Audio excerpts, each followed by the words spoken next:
Very good.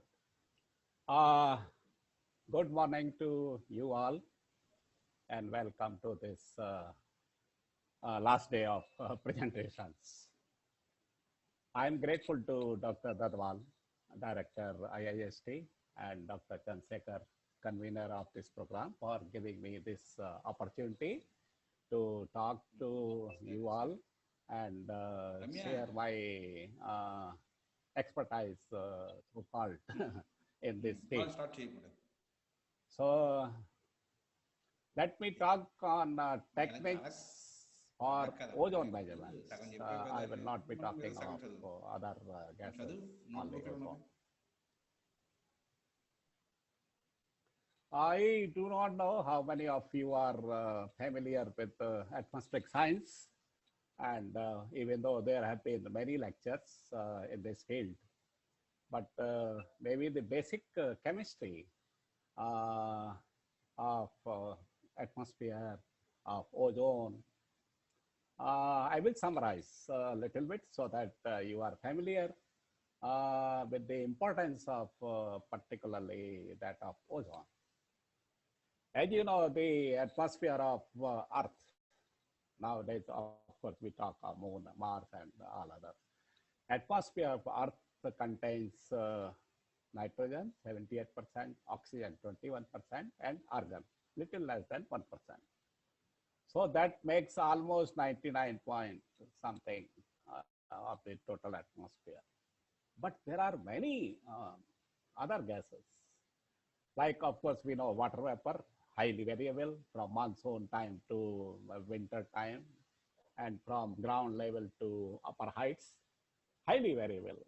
So 10,000 ppm to maybe 2 ppm at tropopause or stratospheric heights.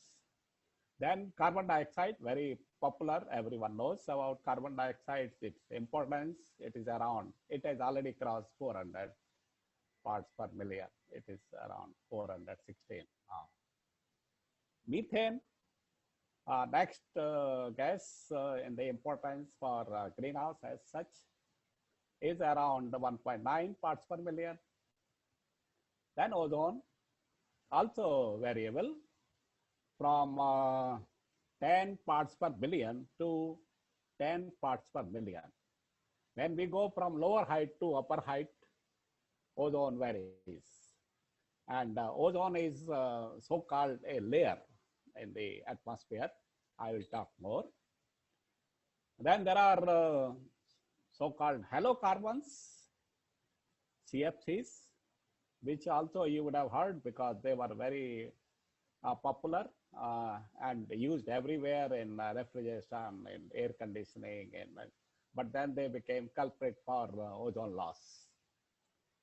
The other things which we use very frequently in atmospheric science for when we talk of gases, like mixing ratios. We don't give the percentage or the number density, but mostly they are, since they are very small in quantities, we use the mixing ratio. So that is nothing but the number density of a particular gas divided by number density of the air, all the molecules. And all the molecules at surface are around 2 into 10 to the power 19 molecules per centimeter cube. So that is number. I do not know how many of you are aware in this. Then we use parts per million, parts per billion, parts per trillion also. And because the CFCs and many other gases are in parts per trillion. So we started from percentage and we have gone to parts per trillion. So very small. Parts per trillion means 1 in 10 to the power 12. So that is parts per trillion. Ozone has very important role to play, as we know. It absorbs the UV radiation. And in the atmosphere, there are other gases which absorb radiation. This is only, I am showing less than 320 nanometer. You can extreme UV.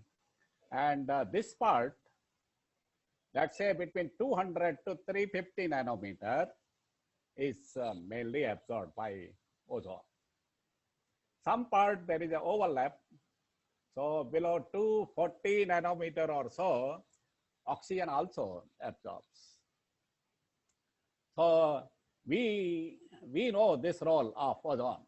It's very powerful gas to absorb this radiation. That's why we are safe from the ultraviolet radiation, which is coming from the sun. As now you can see that the thermal structure of the atmosphere of Earth is very unique because of the composition. And you can see that various regions in the atmosphere, thermosphere, mesosphere, stratosphere, troposphere. I will not go much in detail. Troposphere in our region is up to around 16 kilometer height. Then stratosphere from 16 to 50 kilometer height. Above is mesosphere up to around 85, 90 kilometer. Then thermosphere. And the temperature first decreases, then increase. This increase is because of ozone, absorption by ozone. So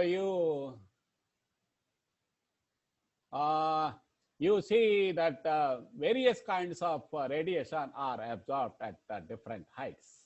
That's what was shown in but the visible radiation or radiation coming to the ground, visible of course comes, but up to 290 nanometer it comes. And Trivandrum being a clean coastal region, we have seen that 290 nanometer we can measure at the ground. So that's where. Now, if we talk of greenhouse gases, which we also have, like CO2, ozone, methane, they absorb the Earth's outgoing radiation. So main is CO2. Then we talk of methane. Water vapor, of course, is everywhere. Water vapor absorption of IR radiation, infrared radiation. And you can see these are the wavelength, and the Earth's radiation peaks around 15 micrometer, that we know. And so my idea is to show you this is that there are absorption by ozone in the IR radiation, which is going away from the Earth because of the heat. And methane is also there, but I will not be talking about the other gases except ozone. Then we know that radiative forcing, the change in the radiation by various gases. Of course, CO2 is the main, but ozone is also important. Ozone directly, ozone indirectly has a contribution, significant contribution in the radiative forcing also. So, but these are just science part. Let me go a little bit about ozone chemistry.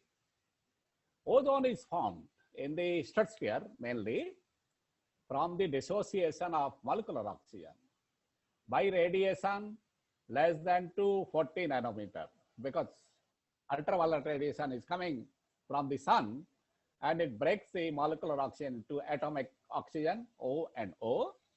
This atomic oxygen reacts with again molecular oxygen and makes ozone. So this is the only process for the formation of ozone. Now more radiation, more dissociation, more oxygen, more of atomic oxygen. So there is a trade-off between radiation. Lower height, radiation is less. Upper height, oxygen is less. So ozone peaks at certain height, that is around 25 to 30 kilometer. And that peak is because of this fact. Because ozone is formed by molecular oxygen, dissociation of molecular oxygen. The dissociation is provided by UV radiation, which is more at higher heights, but oxygen is more at lower heights. So there is a trade-off. Loss of ozone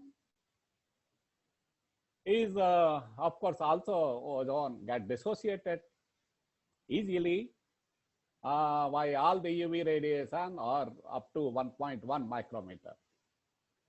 Then this ozone also reacts with atomic oxygen to form 2O2. So these are the oxygen ozone chemistry.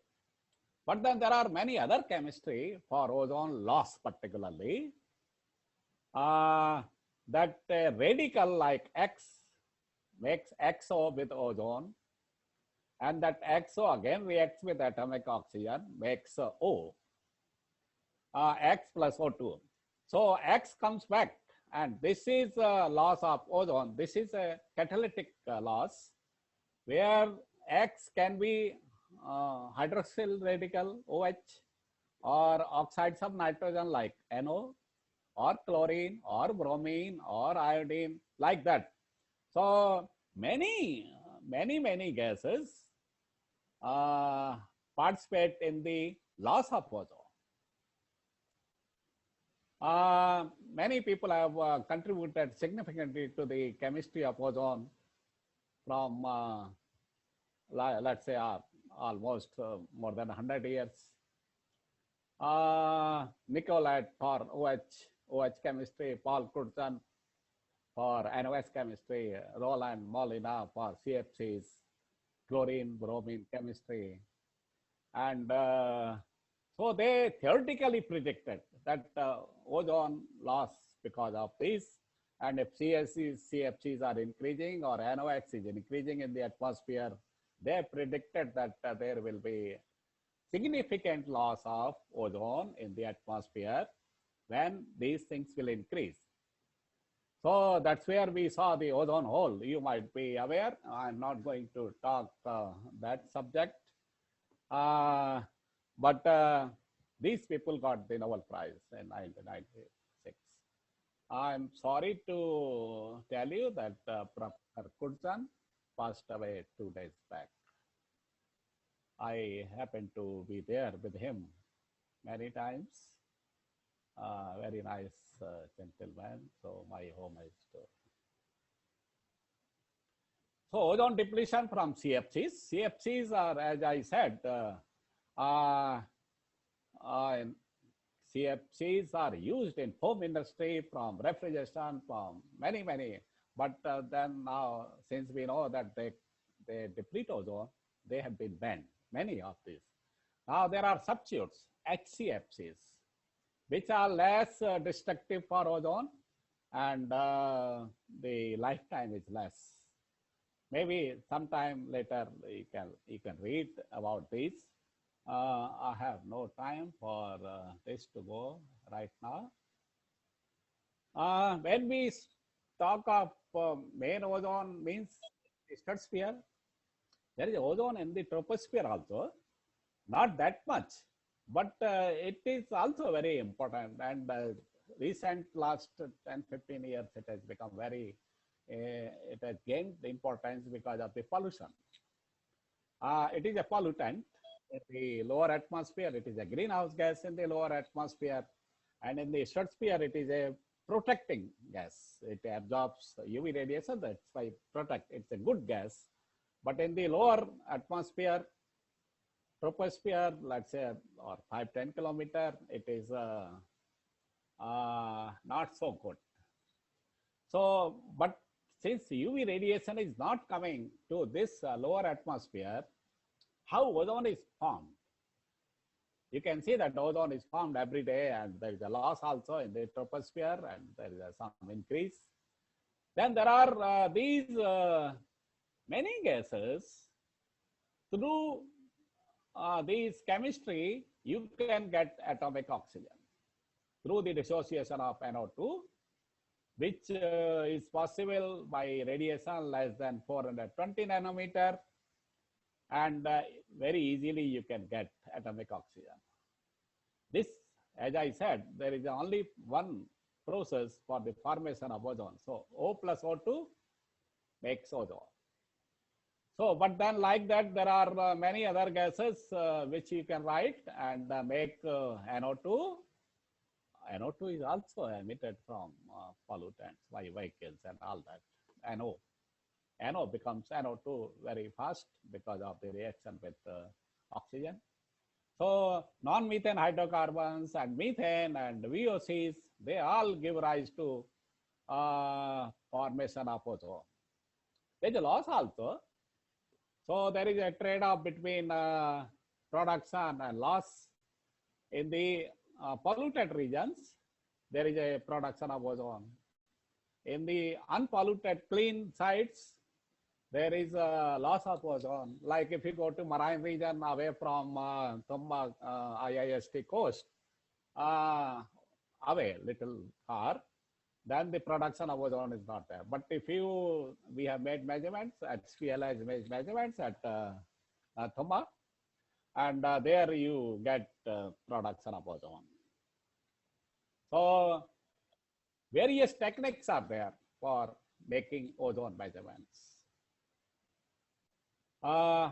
Mostly optical. Optical means absorption or emission or scattering of radiation.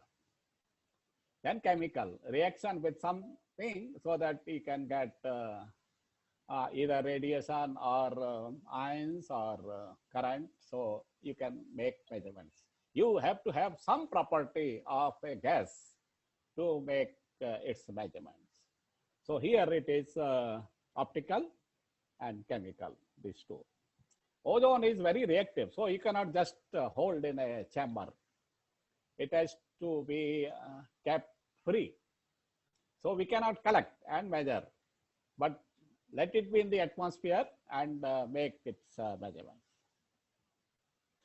As I said, oxygen and ozone have various bands, and all the way from Lyman alpha or even less, from extreme UV, UV, all these two gases, oxygen and ozone, are absorbing the radiation. So we use these properties of absorption of by ozone in different wavelength regions. They are known as some different names are there, don't worry, but we use these radiation around 300 nanometer or 9.6, which I said like in the IR radiation. So these radiations have this property, and we make use of this. Most important in this is, I think you would have been told already, absorption of radiation by known as Beer-Lambert law. I cannot ask everyone, but I think those who are working in atmosphere will be knowing this. Suppose you have a radiation passing through a cell. There is a radiation coming, there is a gas in this and coming out. So the change in radiation is affected by its absorption coefficient and the length, ds, or the number of molecules in that. So in a chamber, we talk of this ds, the length, but in the atmosphere, we talk of the distance. So absorption coefficient is nothing but absorption cross section into number density. So di upon I is minus sigma absorption cross section number density into the length, and this if we integrate, we get very famous equation. I is equal to I0 exponential minus integration of this, means from whatever start of that parcel or the cell or atmosphere to the source. So in the atmosphere, we take off sun and our sensor or at the ground. So this absorption cross section, number density, and the distance, because we want the total number of molecules. So this has come. This will give. This is solar zenith angle. When we talk of sunlight, this solar zenith angle, and at tremendum sun crosses twice. It's overhead 2 times. Ahmedabad is the last when we see the movement of the sun with respect to Earth. Actually, sun doesn't change, Earth changes. So, and during each day, from sunrise to sunset, 90 degree to 0 degree vertical to again sunset 90 degree. So that is solar zenith angle. And all over India, except of course north of Ahmedabad, little around Ahmedabad, sun is not overhead, but tremendum, yes. So this ds, the distance is given as this dz second chi, and this formula holds good only below when zenith angle is less than 60 degree. For more, then the problem comes, and you can, there is another formula which uses this. So finally, I is equal to I0 exponential minus sigma n if I calculate total second chi. And if I take vertically up 0 degree solar zenith angle, then only n. And the whole thing also known as optical depth tau. Aerosol people use this very much. So in aerosol, this optical depth is defined like this total number of aerosols here then. So this is very famous formula and everywhere used. Most of the places for measuring ozone using optical, this is the technique, whether it is a ground base, whether it is a rocket or satellite. So this is very important equation. I go for Dobson instrument for ozone measurements, very popular, very sturdy, and it was developed in early 90s, 1930 or so, around that time. And it uses again two UV radiation in the 300 to 350 nanometer wavelength range. Because of its importance, I will tell you little next slide why. And always there may be some other gases also for the absorption. And that of course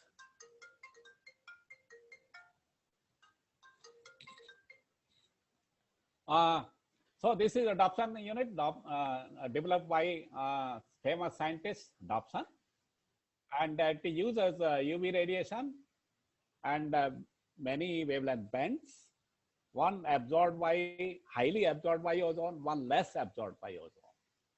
So with that difference, high and low, one can calculate ozone number density. This is very sturdy instrument and used mainly in the for the measurements of total ozone, because sunlight will give you the ozone total in the atmosphere. These are the, like I was trying to show you this, there are high and low absorption bands. So you take one here, one here, one here, one here, then you can get from this difference, you can calculate ozone by subtracting the effect of other. There are other gases also, which may also absorb or affect the absorption of that radiation. So one has to take care of that, particularly scattering itself, because when the sunlight is coming at the lower atmosphere, particularly in the lower troposphere, below 10 kilometers, then the scattering dominates. So even though sun may not be there, you get the scattered radiation. That's why you have to have the effect of scattering. Remove that part. And like sulfur dioxide also has a absorption in this region, in this wavelength band. So that has to be removed. There may be some other gases. So to remove other gases, you take like two wavelengths, one more absorbed, one less absorbed. And you take like this 3 pairs. They have taken 3 pairs in this to remove the effect of scattering, to remove the effect of sulfur dioxide or other gases. And this, like the solar radiation is coming through a prism, it separates the different wavelengths and it goes to a photomultiplier. There is a rotating wheel, there is an optical wedge, which is changed. And with this change, you can calculate the ozone. So it is a manual. And also you can use not the direct sun, but also diffuse light. Cloudy sky you can use, and you can use moon as the source of radiation. So variety of, you just need something, some radiation, some source in the atmosphere. Like sun is the best, of course. Then since that is manual, you have to do this measurements. A person has to do every time. So the Brewer instrument, a newer version of this Dobson was developed by Brewer, another big scientist. And this was around 70s by the Canadian person. And this is automatic. Basically same thing. You measure radiation at different pairs of wavelength and subtract the effect of other gases. So totally computerized system, and you keep it outside, it can give you the ozone. So this is now very popular instrument and very sturdy. Even the satellite techniques are calibrated with this. So very good instrument. Wavelengths used in Dobson and Brewer instruments, again I said A, C, D, those. But if you make it closer, you have better, like in the Brewer, 310, 316. Here 305 and 325, because there we were using prism. Here it is used as grating. So you can separate this Brewer, you can have smaller difference. Like I said, the sulfur dioxide also has the absorption cross section in this region. So one has to get rid of this correction.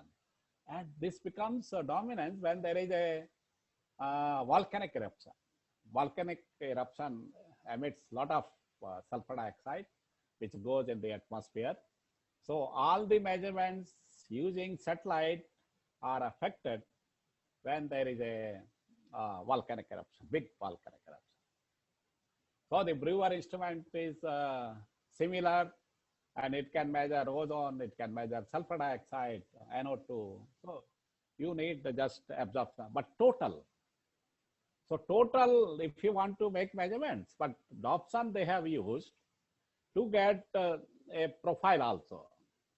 So if those who are interested in knowing, there are a lot of references in this.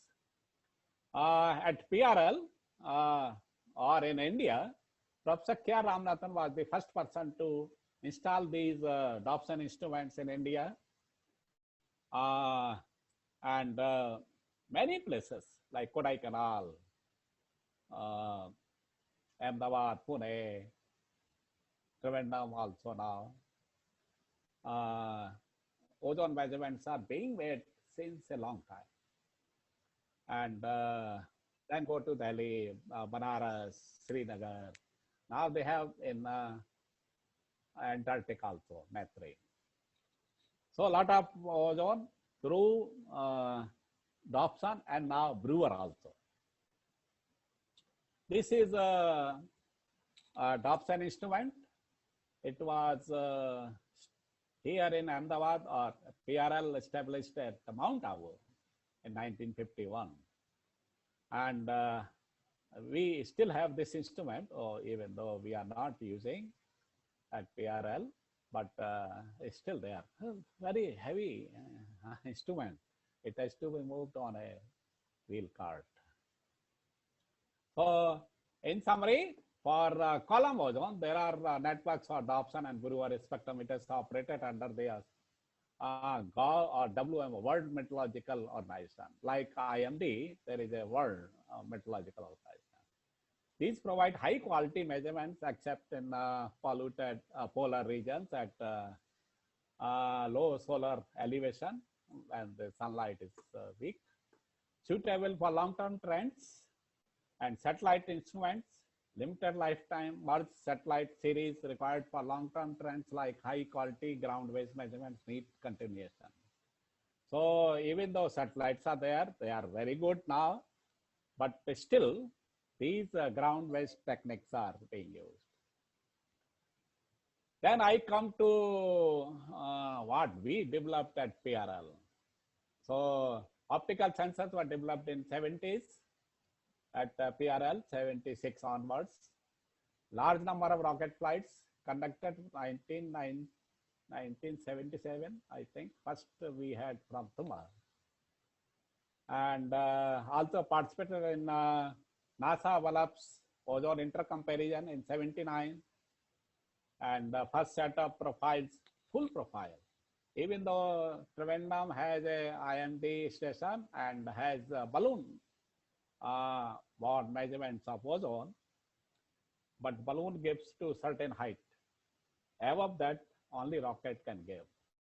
So if you want a good profile of ozone, rockets are used. So please don't see this temperature and ozone, but see these other ones. When we talk of these radiations, they are absorbed, as I said earlier, at different heights. This is a normalized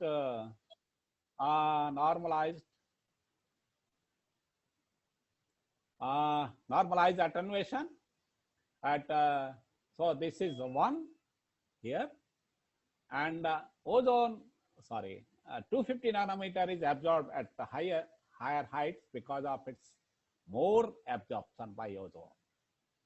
Then as the wavelength increases, absorption decreases and the radiation comes to lower heights. So 250, 290 nanometer, 300 nanometer.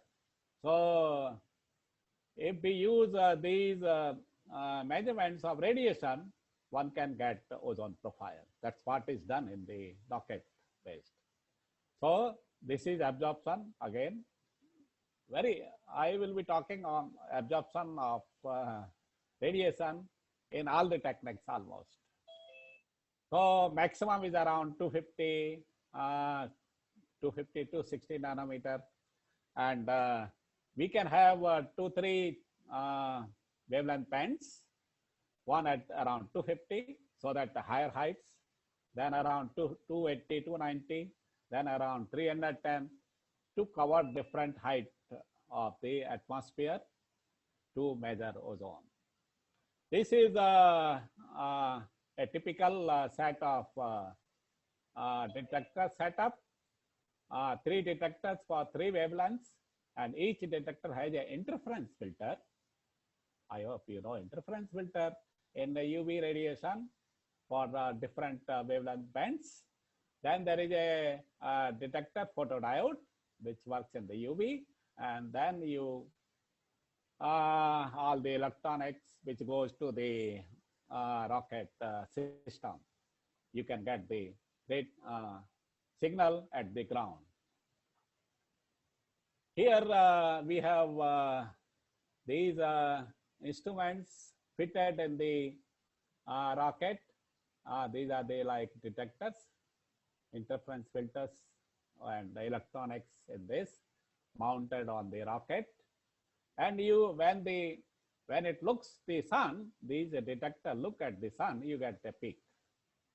So each spin of the rocket, we see the sun, and you get the, then the like here, you see that as you go up, radiation increases. So this kind of change, we can calculate the ozone profile. So that's what is done. And the ozone profile can be easily calculated from the slope of those curves. We have done a lot of rocket flights from Mumbai, and anyone interested in this can read some of our papers. And this is a typical set of rocket flights combined with balloon ozone sound, the lower part.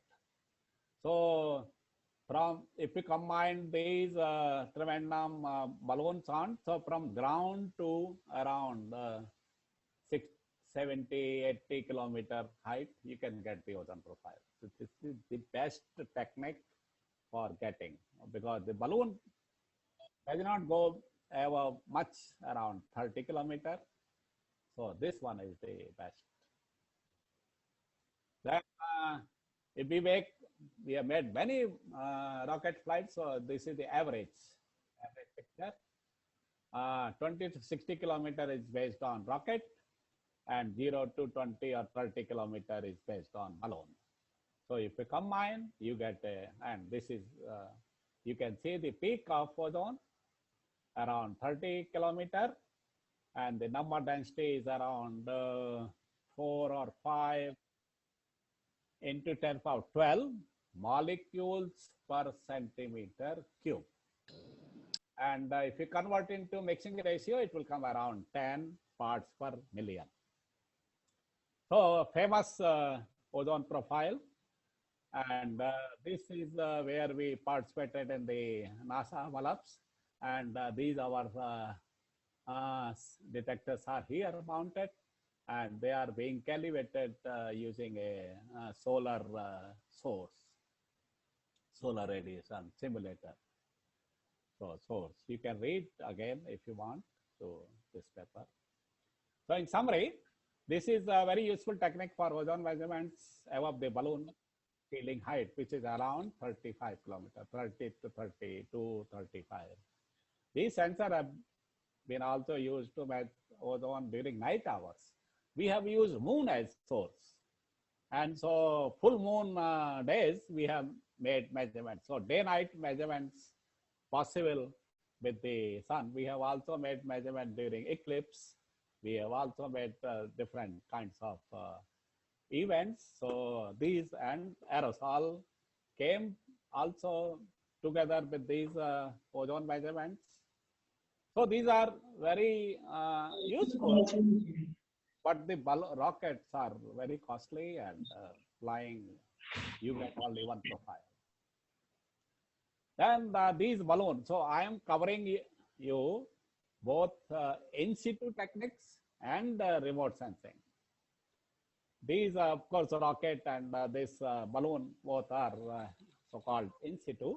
The sensor goes into the place where the measurements are being made. It is a chemical sensor, and reacts with potassium iodide. There is a pump which takes the outside air into the cells. There are the two cells here, and outside air with ozone, which has ozone, it's pumped in these cells, and they give rise to this through this reaction to potassium iodide with ozone, and you get some current. That current is measured by the electronics, and you get the ozone density.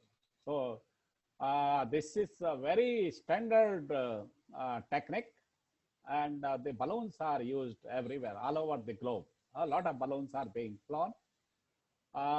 In India, IMD has at 3 places like Trivandrum, Pune, Delhi. Sir, it's not at all audible, sir. Oh, I Hello. see. Okay. Okay. So not audible, Now, sir. It's waste of listening to this session. now can you? Okay. Is it okay now? No, no, no. Please rectify your audio, sir. Oh, I see.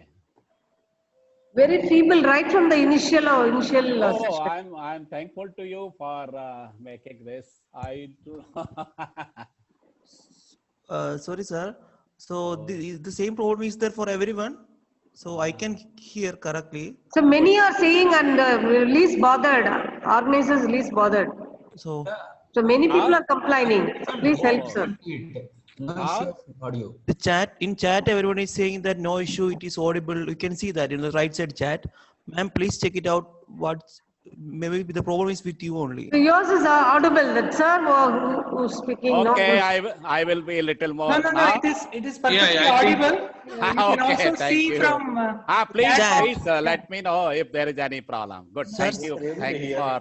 No. It is okay. very clear from the chat box that it is audible to most people. Okay, no Whereas problem. issues will No have to- problem. Everybody should be able to hear. That is the idea, not just. Okay, very good. Thanks for point. I hope it is audible now. Madam, is it okay? yes, sir. Yes, sir. Now it's okay. Okay. So this is a chemical sensor where this reaction is done and you get a current. That current is proportional to ozone, and so the ozone profiles are made. This is actual photo of the sensor for ozone. This is a pump. These are the cells, and it goes in the box, thermo box to keep the temperature almost isothermal inside, but that's of course not possible. This is the radiation for temperature, pressure, and humidity. This sensor, and so both are attached to the balloon, and it goes. You can see that this is the balloon, a parachute, and the sensor. The total weight is around 2.3 kg, and we have actually launched from Ahmedabad during 2003 to 2007, every 15 days.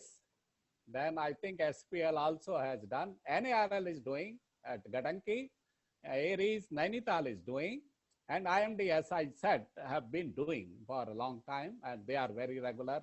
Ours some more on research type of thing. So these balloon sounds are very useful and are being launched from many places.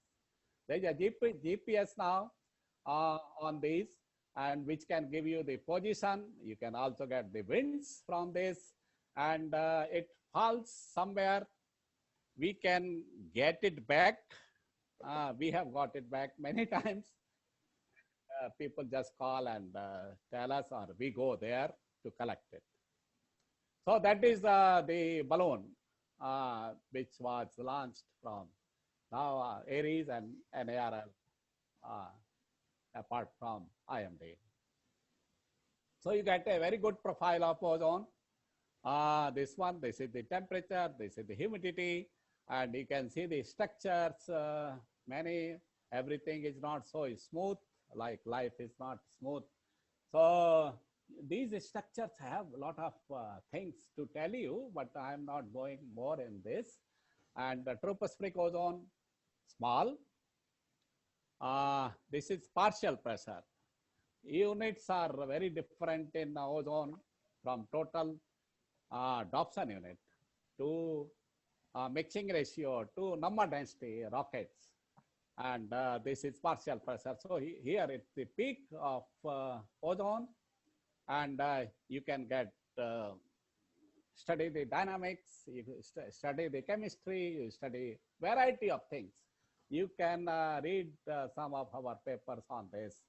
And this is the crux of the summary of our results. Ahmedabad, north of Bombay, situated here in the western region, and the winds, monsoon winds are generally from here, from the Indian Ocean to Arabian Sea. Winter is coming from the cold air, like nowadays coming from the Delhi side. Rest of the period, it is westerly winds coming from this region.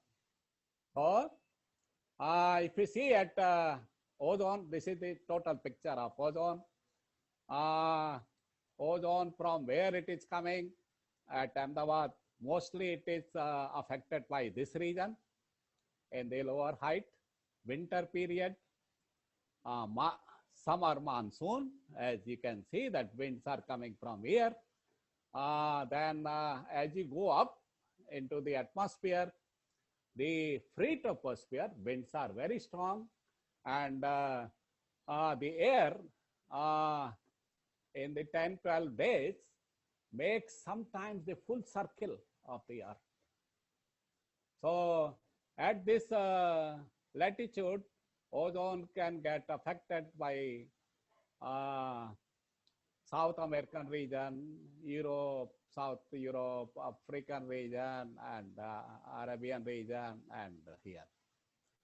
Summertime, those who are interested in atmospheric science and this, there is a anticyclone, and it's closed loop in this region. So all the pollutants are trapped in this, and you can see the effect of upwelling all the pollutants and where they go like that. So one can study these many things in this. So in summary, these balloon sounds are very popular for giving in situ measurements of ozone up to around 32 kilometers. Large number of stations are having such launching sounds regularly. However, these also give single profile at a particular location. So these are the limitations. There is another very popular technique. Let me go a little fast. Very popular technique for measuring ozone is surface-based optical analyzer. As I said in the beginning, ozone, we have to have some property of ozone, and absorption, like again here, this is the radiation absorbed maximum at around 2537. There is a line of mercury. You can use this. And so a UV lamp, this UV light is passed through a cell. This is a chamber, and sample air is passed through this chamber and it pumped out. And you have a UV radiation source. There are the two mirrors to increase the path length. As I said, I is equal to I0 e raised to power minus sigma into NL. NL, you increase the L to get the absorption. So in this kind of box, we increase the length by putting mirrors.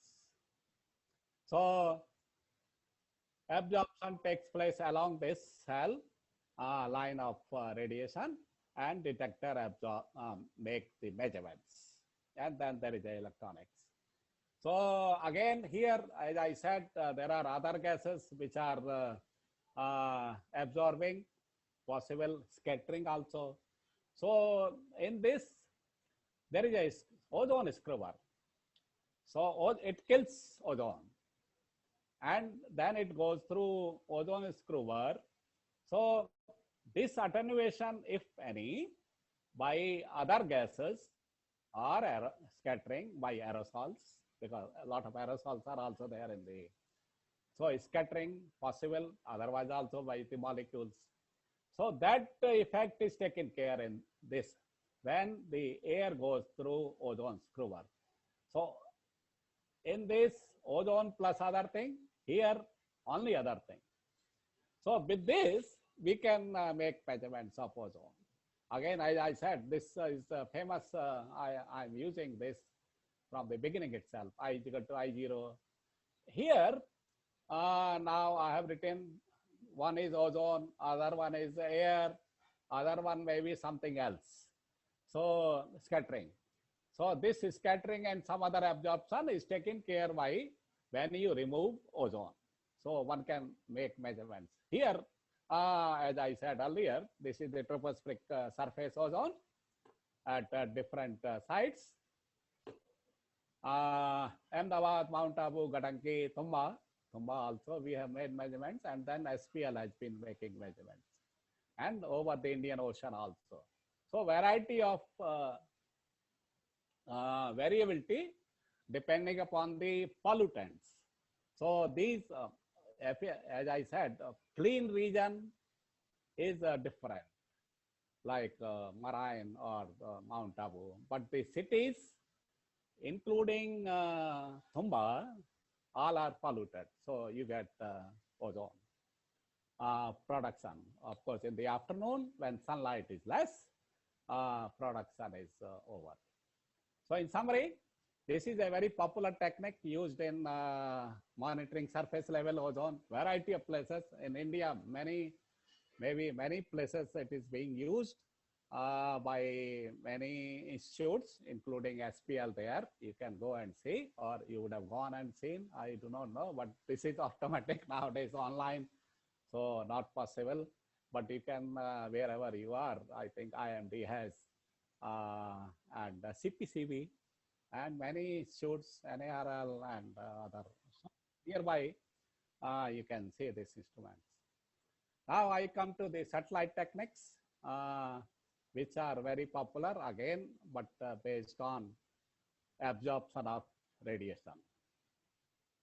Either it is UV radiation, where I said earlier, absorbed by molecular oxygen and ozone, or in the IR radiation. IR, we take this 9.6 micrometer, which is for ozone. And there are many wavelengths for variety of gases. So we focus more on ozone, but you can also, these satellites are making measurements of many gases nowadays, carbon monoxide, methane, nitrous oxide, water vapor, of course, CO2, NO2, aerosols. So there are very simple, I am not going in very detail, but broad, I will be covering broad techniques. One is backscattered ultraviolet radiation. If there is a sunlight coming to the atmosphere, it will get scattered back, and the satellite will measure that scattered radiation. So the scattering could be from different heights, from the surface, from the clouds, from all over the, when it is looking vertically downwards, so-called nadir direction. Then occultation technique. You can have a source, it can be sun, it can be any other source. So when it changes the position, you can measure the radiation coming from it, and that radiation will be absorbed by the atmosphere coming in its path. It may be different angles. Then the limb emission technique. Here, the thin layer of the atmosphere over the earth is the limb of the earth atmosphere, and there are emission, absorption in this region, and the satellite can measure that. There is a limb scattering also. So when the lower heights, that kind of, as I said, lower below, or in the troposphere or below around 10 kilometer, you get a lot of scattering. So scattering will be there, and you again. So different positions of but the technique is the same, absorption of radiation. And that's where we use B-Lambert law. There are many papers. I will be giving you very brief, but you can read these. Those who are interested can read these papers by Kruger et al. Kruger has done a lot of ozone measurements. He is a NASA person, and this review is there in 1980. Then 14 and 18, some 3 references I have written. You can also find more, but just the basic of these. Of course, radiation has to be converted into number density. For that, you need software algorithms, and these algorithms are developed to or being still modified and modified always because of variety of problems. So with that, radiation plus algorithm will give you ozone. Here, backscattered ultraviolet technique, as I said, UV radiation at different heights. Extreme UV, let's say 250 nanometer will get absorbed at higher heights. 300 onwards will reach the surface. So these will get back to the atmosphere. You can make like 2 pairs of radiation measurements to get rid of other effects. And so you can get the ozone number density, like I said in the Brewer-Dobson.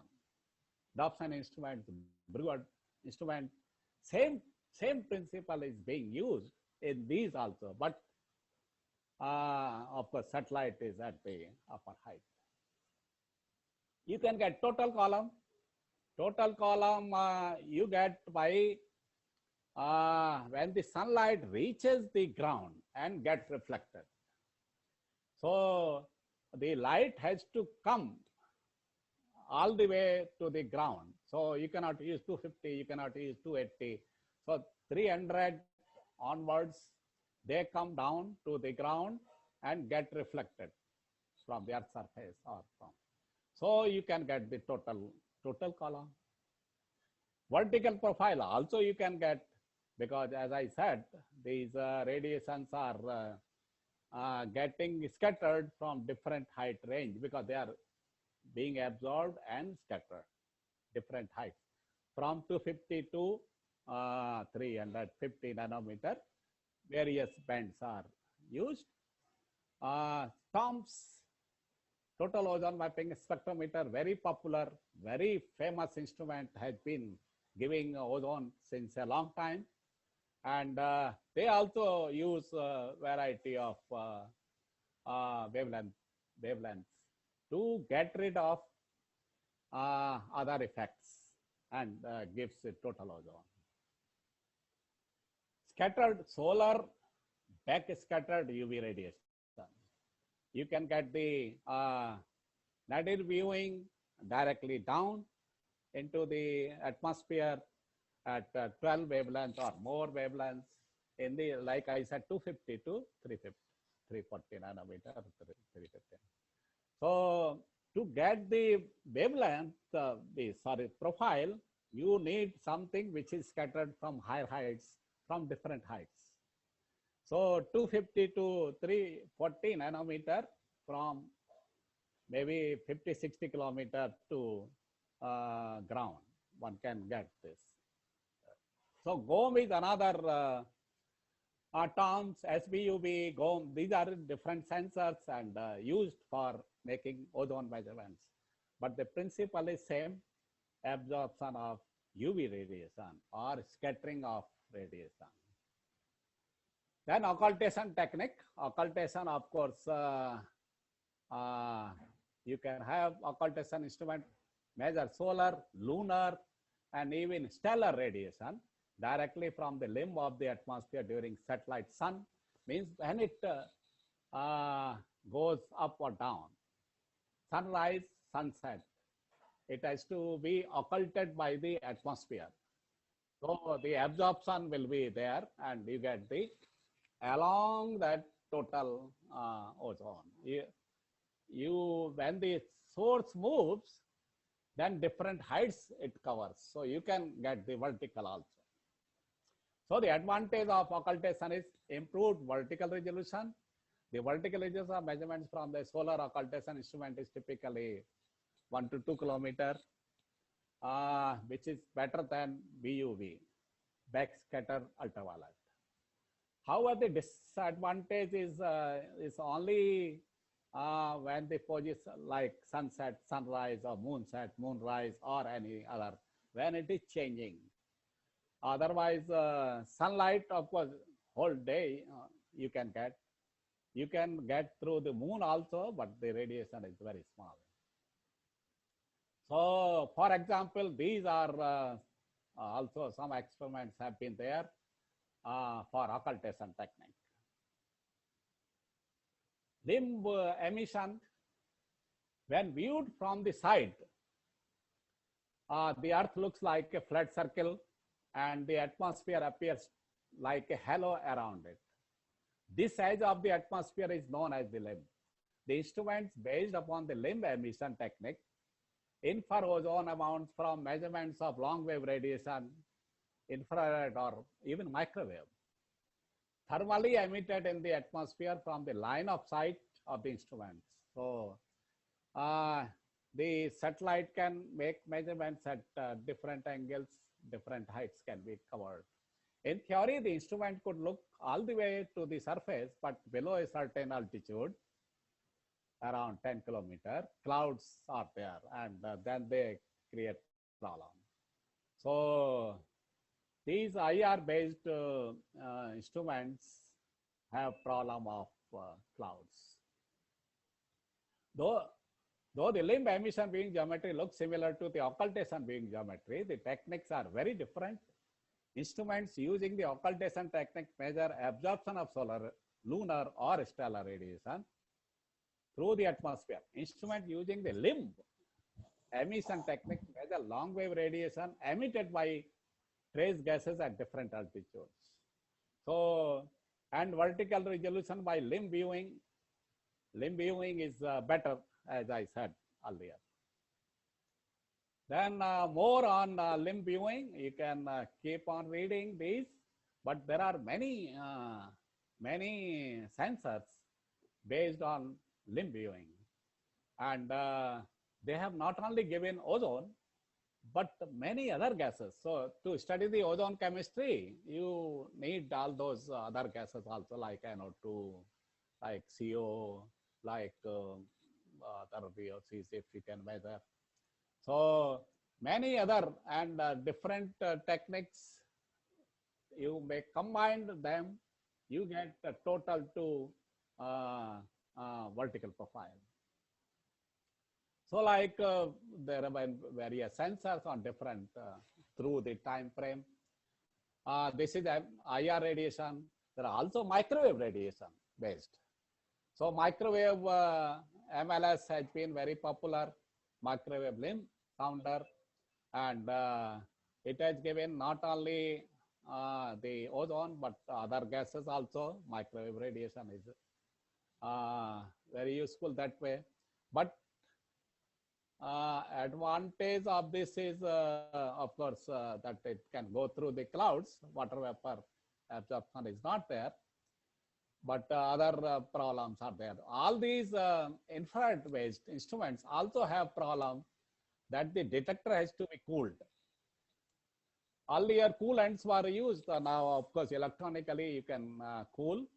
So this is the main disadvantage of IR radiation.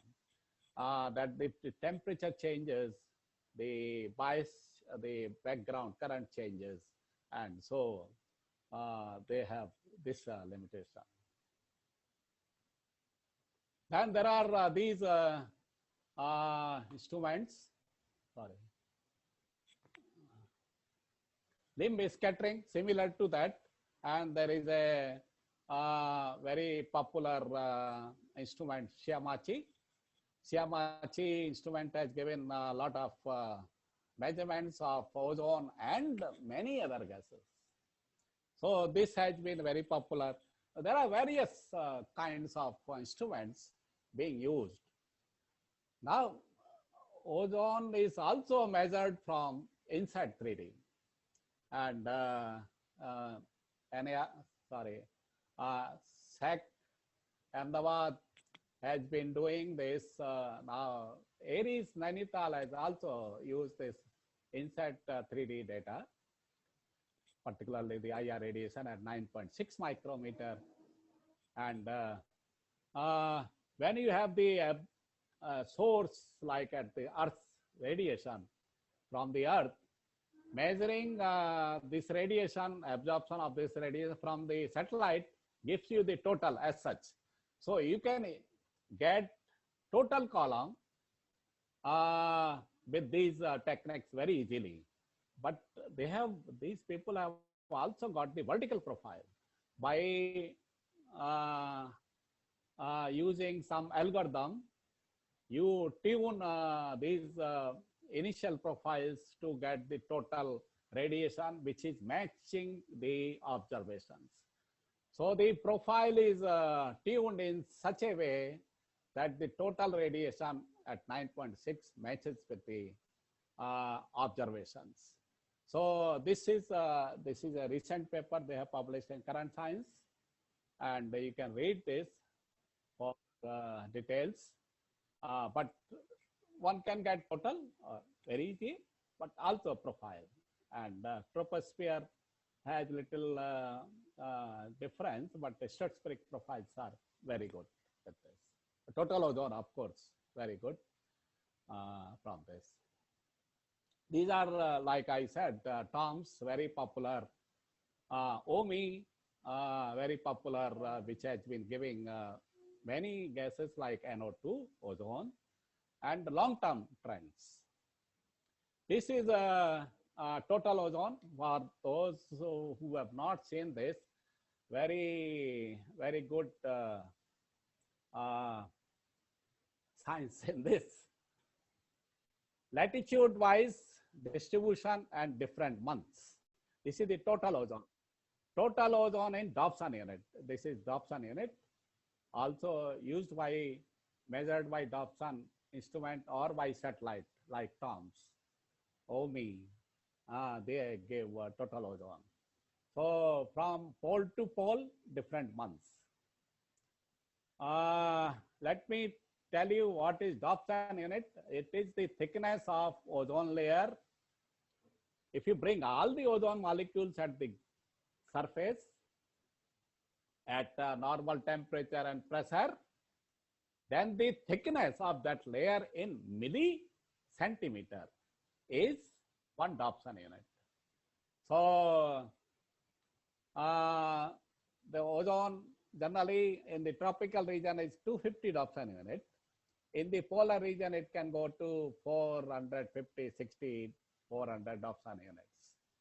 So as I said earlier, if you remember, ozone is formed when sunlight is more, but also destroyed when sunlight is more. So here, actually ozone is produced in the tropical region more, but also lost. But it gets transported to the polar regions and both sides from the tropical region. And there it can accumulate because sunlight is very weak in the winter there. Like nowadays, polar region or North Pole is night. This pole is Southern Pole has been summer. So in the North Pole, it can accumulate because loss is not there, transport from the tropical region. And it becomes in the March, April, it becomes highest because afterwards sunlight starts to come and then it also gets dissociated ozone. So there also becomes 300 to 80 Dobson unit. This is the seasonal variation at the polar, both sides. winter, summer. And tropical region, there is not much of variation. 250, around 250 to 240, 280 nanometers. Ahmedabad is, we are here. Trivandrum, of course, 8 degree north. And so since ozone is less, UV radiation is more. Very strong, powerful radiation. And if you take, go out for a long time in Trivandrum area particularly, when it is clean, not much of dust, you can get the problem of too much of UV radiation. So with the latitude variation, with the season variation, ozone has this very significant variability with time and place. You can get the trends in the total ozone if you have a lot of measurements. So combining, somebody has combined these data from TOMS to OMI to Dobson, and you can get the trends. Then there is another technique. All the satellite techniques are passive remote sensing. Passive in the sense that you don't go to the, you don't take your instrument to the, but only the properties are used. Radiation absorption at the different heights. But differential absorption LIDAR, with this you send a radiation, and that radiation will get absorbed, will get scattered, and you make measurements of that again. But why differential? Again, as I said, you use 2 pairs, 2-3 pairs means, pair means 2 wavelengths where one is more absorbed, other one is less absorbed. So the difference in those 2 wavelengths of a pair, you can get the ozone contribution. So we have the selection of that wavelength has to be different depending upon where you want to make measurements. Whether you want to make measurements in the troposphere or you want to make in the stratosphere. Troposphere, you will use different wavelengths, and the stratosphere, the beam has to go up to that height. So you cannot use 250 nanometer, but other gases. Also, you should use, it should get scattered back to the your detector. So Nd:YAG laser is harmonics of that 266 nanometer. Then use a Raman cell to shift. So like you can have 355 nanometer, 299 nanometer, 289 nanometer means 290, 300, 350. 3 wavelengths if you send, you get back those radiation, and with that difference in absorption, you can calculate ozone. So this is a active remote sensing technique, and used to measure stratospheric ozone, of course, many places, also tropospheric ozone at some places. NARL is has developed a laser dial system, and they will be soon, I think it is still being developed, and they can measure the ozone through this type of technique. As I said, you can have absorption by variety of gases, ozone plus scattering plus other, and to get rid of those, you use different wavelengths. Same thing, same everywhere. So that's where I close now. Those who are interested in reading atmospheric science can read these, and there are techniques. A lot of techniques are given, basics in this, but there are other other books for giving the techniques. So I stop here and can answer your questions if you have. So maybe Yes, sir, we have some questions. I So, sir, you can write the yeah, they will write on the chat, sir. yeah.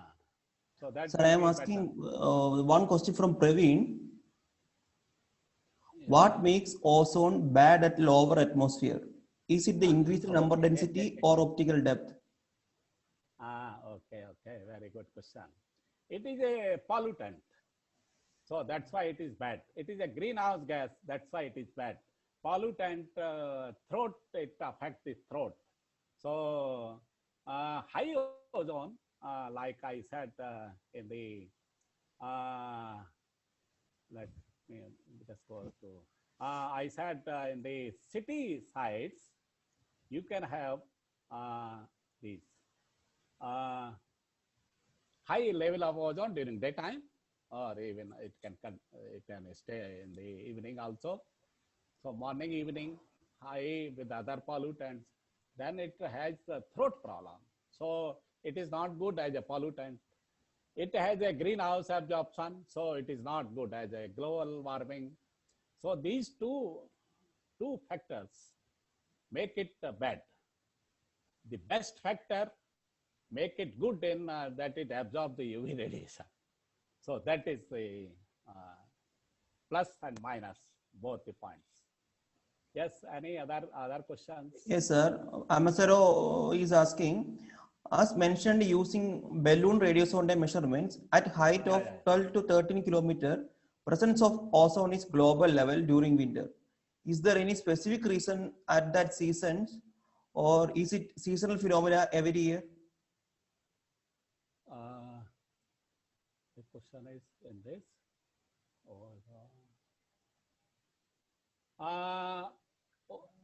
Can you please repeat, or can I see where is this question? In the chat, it is earlier she asked, sir, not now, earlier time she asked. As mentioned, using balloon radiosonde measurements at height of 12 to 13 kilometer, presence of ozone is global level during winter. Is there any specific reason at that season? Is it a seasonal phenomena every year? Presence of ozone is of course everywhere all the time, but the variability is there. It's a global picture. The ozone maximum around 25, 30 kilometer, little height change with tropics and to the other regions, small change, but there is a peak in ozone. And the variability depends upon the transport factors from where the air is coming. So if you have air coming from like Studsvik down, you may have high ozone, because in the stratosphere, ozone is more. Troposphere, ozone is, of the total, let me say, of the total ozone, troposphere has around 15%. 80-85% is in the stratosphere. Main peak of ozone is in the stratosphere. Balloon will just touch that layer. So that's where is the, but the variability is everywhere, depending upon the winds and chemistry. Is it okay? Okay, sir, we have some other questions. Gayatri Phonia is asking, is the Dobson spectrophotometer can be used to measure light intensity as well as ozone? Light intensity, yes. If you make, but it is absorbed by various gases, so that correction has to be done. It is not, or you make some other selective wavelength where it is not affected by ozone or scattering. That will be the light. Of course, it measures the light, but that light is absorbed by ozone. We select in such a way that a pair, one more absorbed, one less absorbed. Both are absorbed or scattered, but one is less affected, one is more affected. So you can use ozone, but you can also, of course, you measure radiation. but we are not talking of as such that kind of radiation. For Okay, sir. radiation measurements, you measure from the top of the atmosphere where there is no absorption. That is better. Sir, Daniel Simon is asking, in the diagram showing the seasonal and meridional variation of O3 concentration, northern hemisphere polar region show relatively more concentration in during northern winter compared to southern hemisphere counterpart during northern summer. Why so? Yeah, both, as I said, 6 months apart, because the winters are 6 months apart there. The ozone getting transported, see, if it stays in the tropical region, it is lost, chemically dissociated. But if it goes to the polar region, where solar radiation is less, weak, and particularly in the winter, there is no radiation. So winter in the northern region is in now, December, January. In the southern region, it is in May, June. So that's where the 6 months apart, these two. Is that okay? Sir, can I speak? Yeah, can ask. Okay. So can you, sir, can you go to that image where you showed that latitudinal and time seasonal variation of ozone concentration in Dobson unit? Yeah. Okay.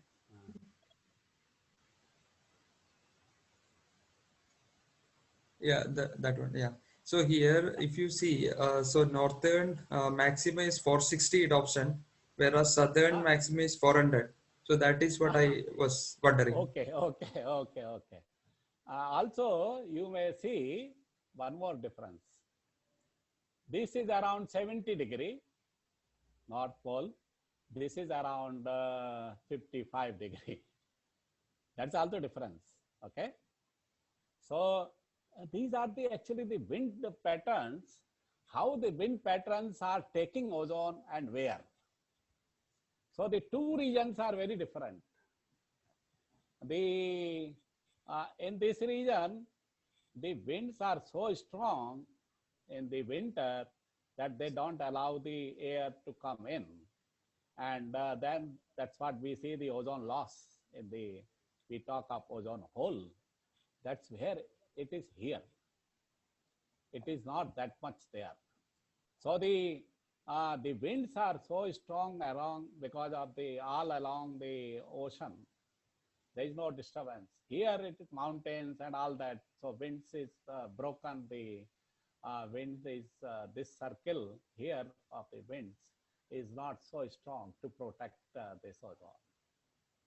But here it is. So it is all transport. So transport and winds. Winds are different in the two regions because of wavy nature in the northern region, smooth in the southern region. Not only 400 to 460, also the latitude is different. Yes, more. Sir, one more question. The temperature profile shown had few fluctuations in the troposphere as it is decreasing with the increasing in height. Is it because of the variation of greenhouse gas at those particular level?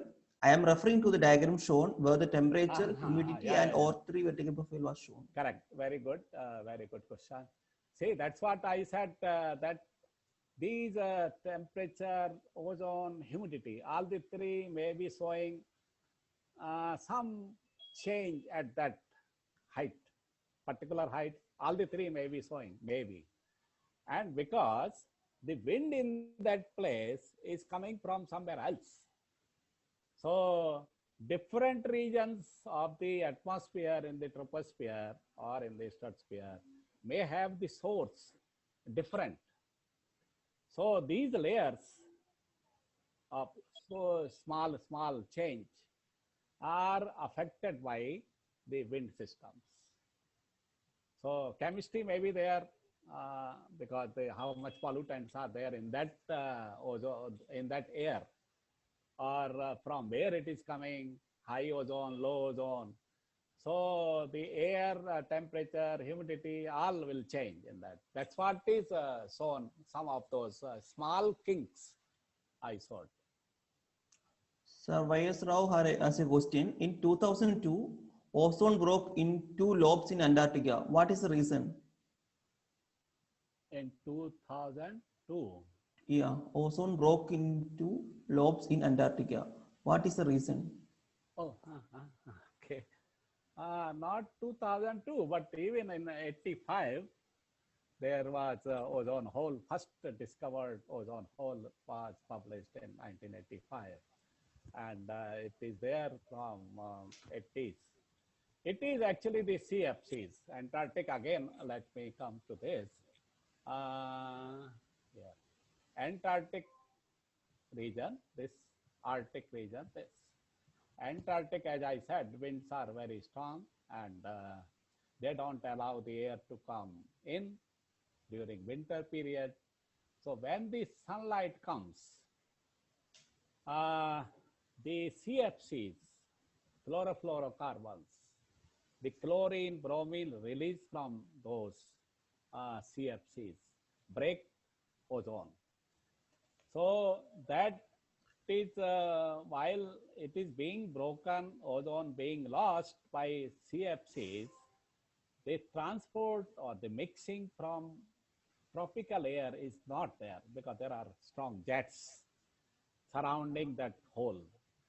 So this is has been talked much, and ozone hole is we know now very well why ozone hole is there, and it is because of CFCs containing chlorine and halons containing bromine.